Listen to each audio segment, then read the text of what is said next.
हम प्रभु परमेश्वर को धन्यवाद देंगे आज की सुंदर सुबह के लिए। शुक्रवार का दिन प्रभु ने हमें दिया है। आज अप्रैल की 21 तारीख है। प्रभु का धन्यवाद कि हर दिन वो हमें नई आशा देता है, हर दिन नई सुबह देता है, हर दिन हमारी नई मनोकामनाओं को पूरा करता है। इसके लिए आप सभी को धन्यवाद।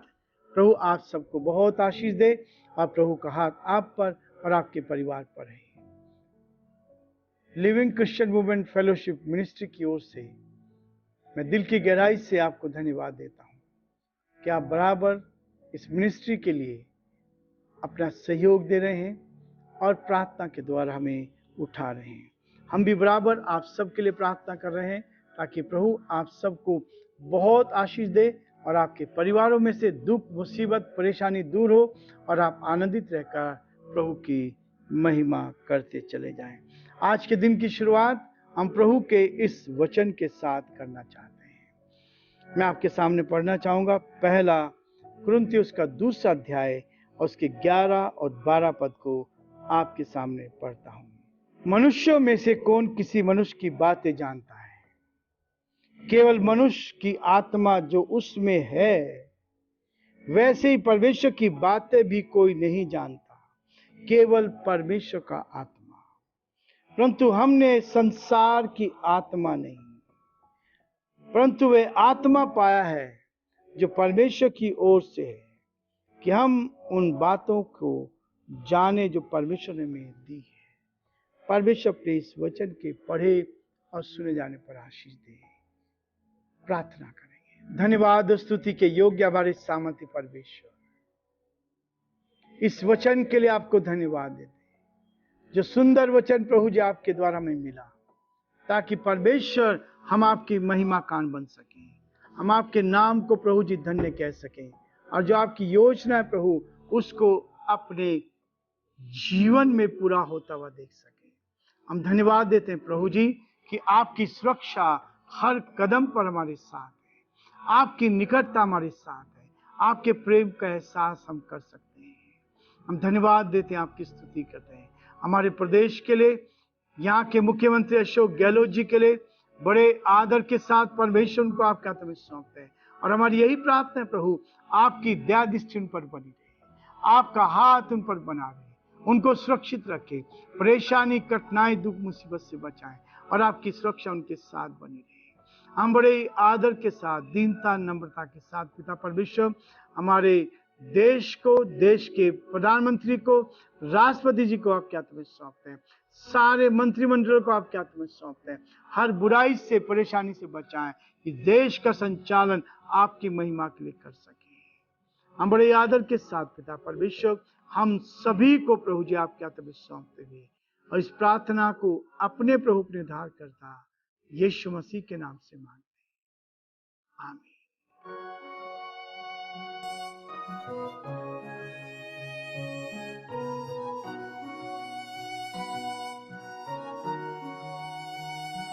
कलवरी के पास खड़ा हो, खून की धारा देखता जा,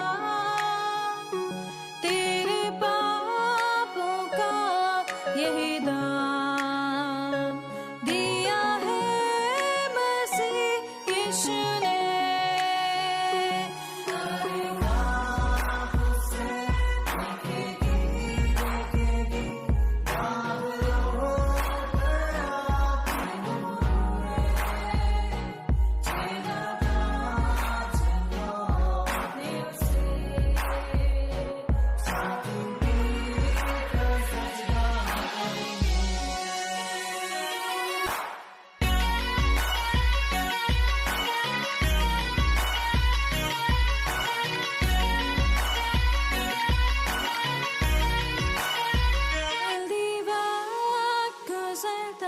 चाहता है, रात अंधेरी आती है, तौबा कर दरवाजा होगा बंद, कुछ ना होगा फिर पछताने से, तौबा कर दरवाजा होगा बंद।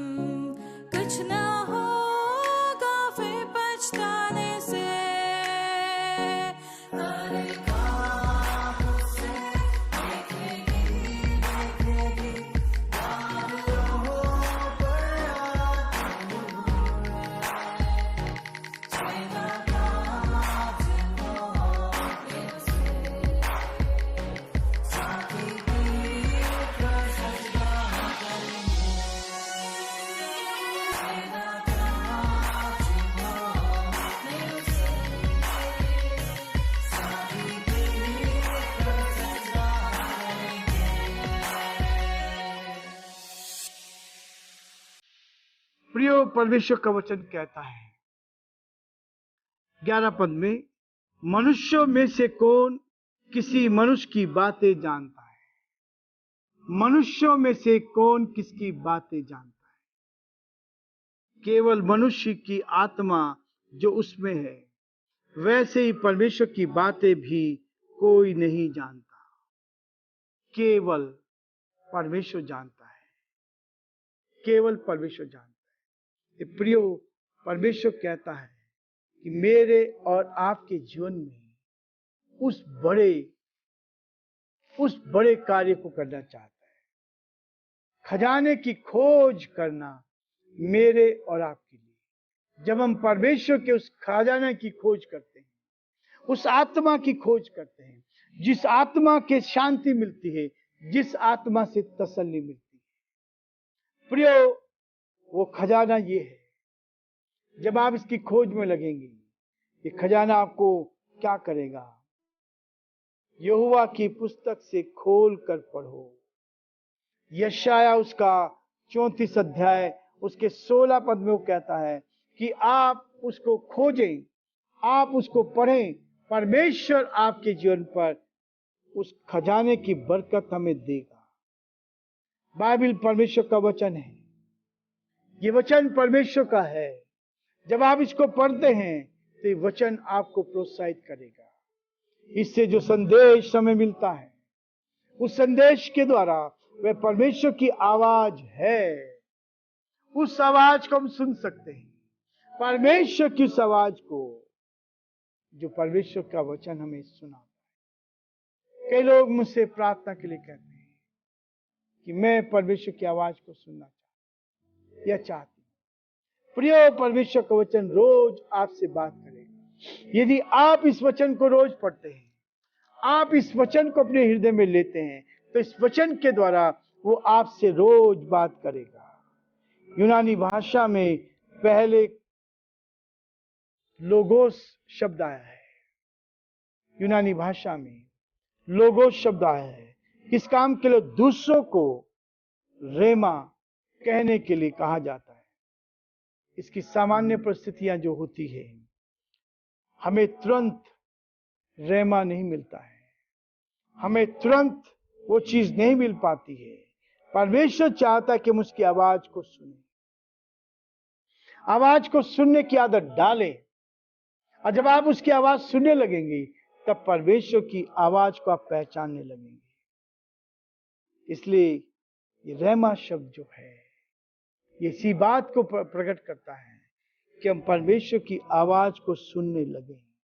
और जब आप परमेश्वर की आवाज को सुनने लगेंगे, हमें परमेश्वर का वचन धर्मशास्त्र के एक अंश में पर्याप्त लंबा समय बिताना चाहिए। परमेश्वर का अध्ययन वचन का अध्ययन करने के लिए हमें समय बिताना बहुत जरूरी है।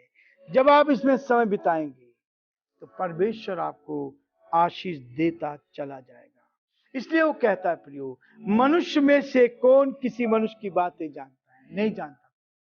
मेरे मन में क्या है किसी को नहीं मालूम, लेकिन परमेश्वर जानता है और मैं जानता हूं। हम आज मनुष्य से छुपा लेते हैं, मनुष्य से छुपाने की कोशिश करते हैं। इसलिए प्रियो, परमेश्वर का वचन कहता है, मनुष्यों में से कौन किसी मनुष्य की बातें जानता है? केवल मनुष्य की आत्मा जो उसमें वास करती है।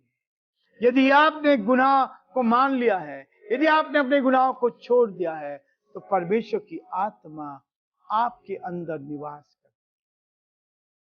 परमेश्वर की आत्मा हमारे अंदर रहती है, इस आत्मा में रहती है, इस दिल में रहती है, इस हृदय में रहती है।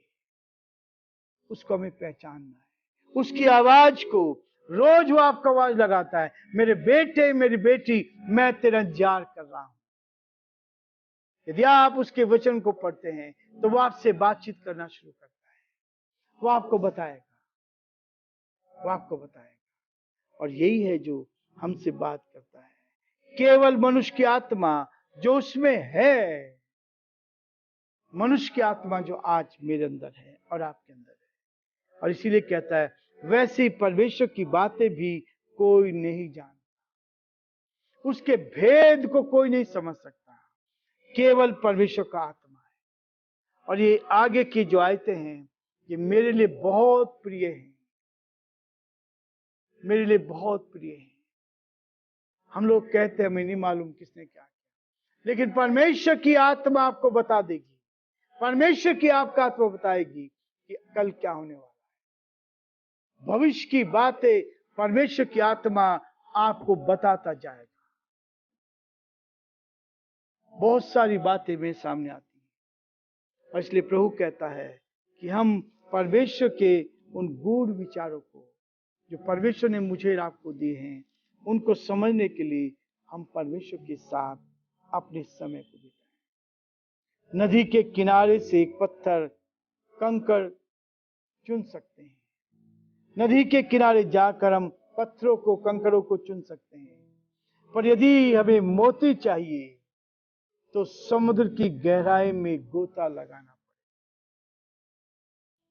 प्रियो, नदी के किनारे तो हम कंकड़ पत्थर बीन सकते हैं, लेकिन मोती चाहिए, गहराई चाहिए, तो नीचे समुद्र की गहराई में मोती को ढूंढना पड़ेगा। यह है परमेश्वर का वो गहरा वचन।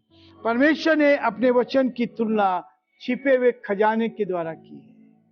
जो खजाना गुप्त में है, जो धन गुप्त में है, इसलिए नीति वचन उसके 2 अध्याय और उसके 4 और 5 में कहता है ये सब कुछ छिपा हुआ है। जो छिपा हो वह मेज पर पहले से उपलब्ध नहीं होता है, जो छिपा होता है वो हमारी मेज पर नहीं होता है। इसलिए प्रियो कहता है कि सिर्फ उठा ले जाएं, किसी को इसे व्यापक रूप से धीरज से खोजना चाहिए। गोताखोर इसको ढूंढ सकते हैं। मेरे और आपके लिए तो ये इस बात को कहता है, 12 पद में कहता है, परंतु हमने संसार की आत्मा नहीं, परंतु वह आत्मा पाया है जो परमेश्वर की ओर से है।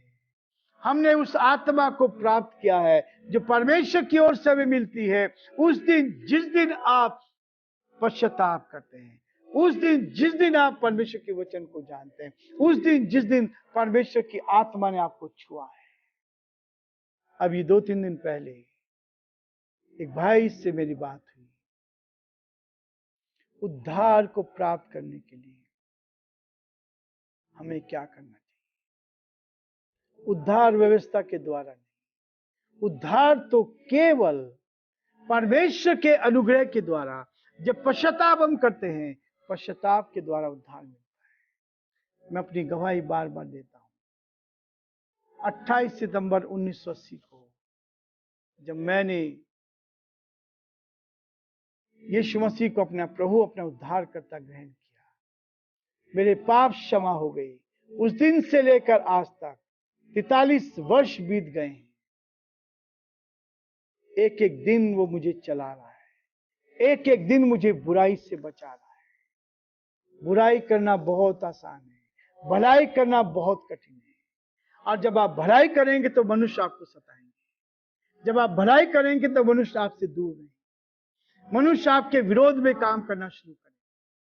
इसलिए प्रियो, परमेश्वर का वचन हमें इस बात के लिए प्रेरित करता है ताकि हम उसके साथ भलाई के साथ आगे बढ़ते जाएं। परंतु हमने संसार की आत्मा नहीं, परंतु वह आत्मा पाया है जो परमेश्वर की ओर से है, और हम उन बातों को जाने जो परमेश्वर ज्ञान की सिखाई है। परमेश्वर के ज्ञान को सीखना आसान नहीं है। लोग तपस्या करते हैं, पहाड़ों पर जाते हैं, अपने शरीर को कष्ट देते हैं। हमें भी अपने शरीर को कष्ट देना चाहिए। लोग कहेंगे कैसे? प्रियो, बुराई से आप बचेंगे तो शरीर को कष्ट होगा, भलाई आप करेंगे तो शरीर को कष्ट होगा। ये शरीर कई बार हमसे पाप कराता है। हमें पाप से बचना है, पाप से बचकर, पाप से दूर रहना है, पाप से बचकर रहना है, घमंड को दूर करना है और प्रभु के साथ अपने जीवन को व्यतीत करना है। प्रियो, आज हम ही रुकेंगे। परमेश्वर में आशीष दे और प्रभु का हाथ हम सबके साथ बना। हम आशीष वचन को ग्रहण करेंगे ताकि प्रभु की आशीष हम पर और हमारे परिवारों पर बनी रहे। अब हमारे प्रभु यीशु मसीह का महान अनुग्रह, परमेश्वर पिता का महान प्रेम, पवित्र आत्मा की सहभागिता संगति हम में से प्रत्येक के साथ अब से लेकर हमेशा हमेशा तक होती है। आमीन। प्रभु आप सबको बहुत आशीष